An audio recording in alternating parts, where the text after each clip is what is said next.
ایک بار حضرت سیدنا سفیان ثوری رحمت اللہ تعالی علیہ آپ فرماتے ہیں کہ میں خانہ کعبہ کا طواف کر رہا تھا کہ میں نے دیکھا کہ ایک نوجوان وہ بھی خانہ کعبہ کا طواف کر رہا ہے، لیکن اس کا انداز بالکل مختلف تھا، کیونکہ وہ دوران طواف کعبہ صرف اور صرف نبی پاک علیہ الصلوۃ والسلام پر درود پاک ہی پڑھ رہا تھا، اس کے علاوہ اور کوئی وظیفہ اور کوئی تسبیح نہیں پڑھ رہا تھا۔ حضرت سفیان ثوری رحمت اللہ تعالی علیہ فرماتے ہیں کہ تو طواف سے فارغ ہونے کے بعد میں نے اس نوجوان سے ملاقات کی اور اس سے پوچھا کہ اے نوجوان، یہ تو بتاؤ کہ طواف کے دوران تم نے صرف اور صرف درود پاک ہی کیوں پڑھے؟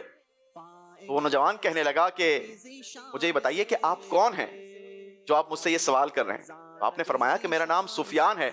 تو نوجوان کہنے لگا کہ اچھا، آپ وہی مشہور محدث سفیان ثوری رحمت اللہ تعالی علیہ ہیں؟ تو اگر آپ حضرت سفیان ثوری نہ ہوتے تو ہرگز میں اپنے اس راز سے پردہ فاش نہ کرتا۔ وہ نوجوان کہتا ہے کہ میں سفر حج کے لیے اپنے والد کے ساتھ ایک قافلے کے ساتھ مل کر ہم نے یہ سفر حج کا آغاز کیا۔ ایک مقام پر آ کر میرے والد کی طبیعت اچانک سے بگڑ گئی، وہ اتنے بیمار ہو گئے کہ قافلے والے آگے چل پڑے اور ہم پیچھے رہ گئے۔ ہمارے والد کی جو بیماری ہے اس میں اتنی طوالت ہو گئی کہ ایک دن اچانک سے والد کا انتقال ہو گیا۔ والد کا انتقال تو کیا ہوتا ہے، یہ غم میرے لیے کافی تھا، لیکن اس سے بڑھ کر غم کے پہاڑ مجھ پر یہ ٹوٹ پڑے کہ میرے والد کا چہرہ اچانک سے سیاہ ہو گیا، بلیک ہو گیا، اور ساتھ ہی ساتھ ان کا پیٹ بھی پھول گیا اور آنکھیں بھی ترچھی ہو گئی۔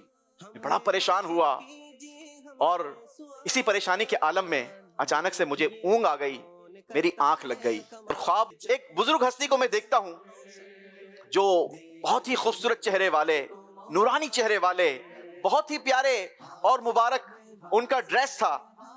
وہ نوجوان کہتا ہے کہ وہ آتے ہیں اور میرے والد کے چہرے سے کپڑا ہٹاتے ہیں اور اپنا بابرکت اور نورانی ہاتھ ان کے چہرے پر اور جسم پر مل دیتے ہیں۔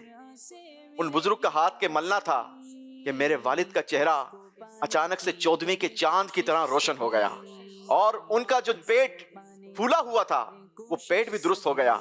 اب وہ نوجوان کہنے لگا کہ وہ بزرگ جانے لگے تو میں نے ان کا دامن تھام لیا اور عرض کی کہ میری اس مشکل گھڑی میں میری اور میرے والد کی مدد کرنے والے، اپنا تعارف تو کروائیے، آپ کون ہیں؟ وہ بزرگ کہنے لگے کہ کیا تم مجھے نہیں جانتے؟ میں تمہارا نبی محمد عربی صلی اللہ تعالی علیہ وسلم ہوں۔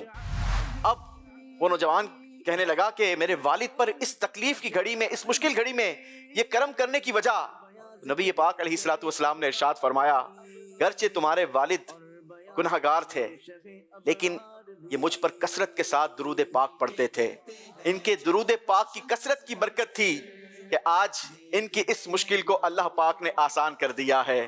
وہ شاعر کہتے ہیں نا کہ دکھوں نے تم کو جو گھیرا ہے تو درود پڑھو، جو حاضری کی تمنا ہے تو درود پڑھو۔